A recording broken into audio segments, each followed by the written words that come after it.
ناظرین کرام السلام علیکم۔ ہمارے چینل پر آپ کا استقبال ہے۔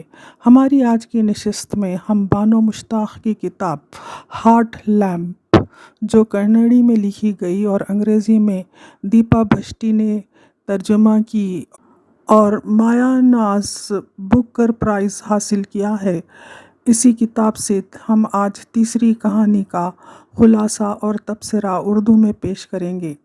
لیکن آگے بڑھنے سے پہلے آپ سے گزارش ہے کہ اس زندگی کی حقیقتوں کی منظر کشی کرتی ہوئی اس کہانی بلیک کوبرا، کالا ناگ کو شروع سے آخر تک سنیے گا۔ لائک، شیئر، کمنٹ کیجیے۔ سبسکرائب نہ کیا ہو تو سبسکرائب کیجیے۔ تو آئیے چلتے ہیں کہانی کی طرف۔ دنیا میں جہاں انسان کی ذات سب سے بلند، اعلیٰ و ارفع ہے، وہیں شیطان کی رہنمائی میں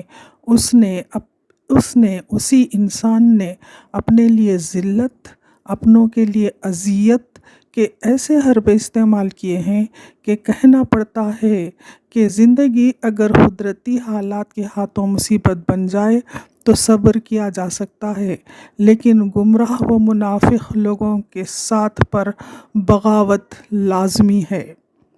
ایک معمولی آٹو چلانے والا اپنی وراثت آٹو چلانے والے بیٹے کا انتظار کرتے کرتے جب 3 بیٹیوں کا باپ بن گیا تو بیوی بچوں کی ذمہ داری سنبھالنے کے بجائے انہیں چھوڑ کر اپنے ماں کے گھر چلا جاتا ہے۔ آٹو والے کی بیوی اشرف کو اپنی تینوں بیٹیوں کی نگہداشت کرنے کے لیے زلیخا بیگم کے گھر جا کر برتن دھونا پڑتا ہے۔ اس کی حالت زار دیکھ کر زلیخا بیگم اس کو مسجد میں پٹیشن داخل کرنے کہتی ہیں۔ وہ درخواست لکھوا کر جب عبدالقادر متولی کے ہاتھ دینا چاہتی ہے تو متولی عبدالقادر ایک غریب عورت کو ہاتھ میں درخواست لیے دیکھ کر نظر انداز کر کے آگے بڑھ جاتا ہے، اور جب آخر کار درخواست لے لیتا ہے تو اس پر ایک نظر بھی نہیں ڈالتا، اور آٹو والا اس درمیان میں آٹو سٹینڈ پر اشرف کو نظر بھی آتا ہے اور پھر سے غائب ہو جاتا ہے۔ اشرف کی بے کلی ایک طرف، بچوں کی بھوک دوسری طرف، اور تیسری طرف سے وہ بے خبر کہ اس کے شوہر نے دوسری شادی بیٹے کے لیے کر لی ہے۔ جب اس کو پتہ چلتا ہے تو وہ جھلا کر کہتی ہے، کر لے 1000 شادیاں، میری بیٹی کے لیے دوا کا انتظام کر دے بس۔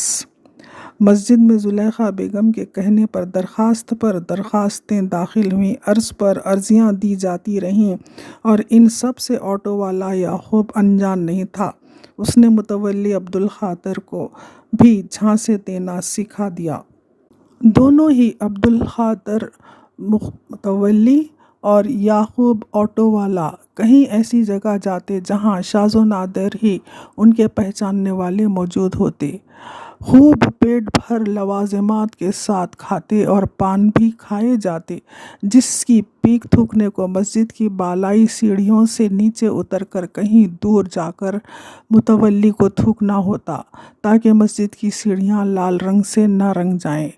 کہاں تو عبدالقادر متولی کا اپنی بیوی امینہ سے یہ کہنا کہ انہیں گھر کے امور جاننے بھی مہلت نہیں ملتی، اگر مسجد سے انہیں بلایا جائے تو انہیں اسی دم جانا ہوگا، مگر منافقت کی یہ منزل کہ ایک غریب عورت یعقوب کی بیوی اشرف پتے ابال کر پانی پی رہی ہے، زندہ ہے، تو بیمار بچی کو سینے سے لگائے دوسری بچیوں کی انگلی تھامے ان کی بھوک اور دواؤں کا انتظام کروانے عبدالقادر متولی سے درخواست پر درخواست کرتی ہے تو اپنی بچیوں کے لیے دوا کا انتظام کرے، کھانے کا انتظام کرے۔ عبدالقادر متولی لیکن کچھ بھی معاملہ نہیں سلجھا سکتے، کیونکہ نہ ان میں کوئی قابلیت تھی نہ صالح نیت تھی۔